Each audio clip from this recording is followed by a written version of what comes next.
تو مجھے اللہ کی پہچان کے لیے اتنا کافی تھا کہ میں وہ ہوں جس نے حسین کے نامہ کو بھیجا ہے، میں وہ ہوں جس نے محمد مصطفیٰ کو بھیجا ہے۔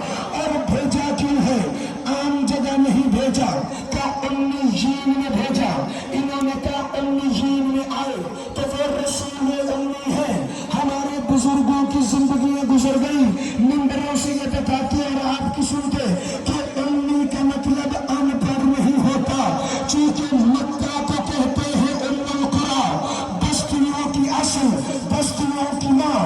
وہاں آئے تھے تو نبی امی تھے، مگر مسلمان بضد تھے کہ کسی طرح نبی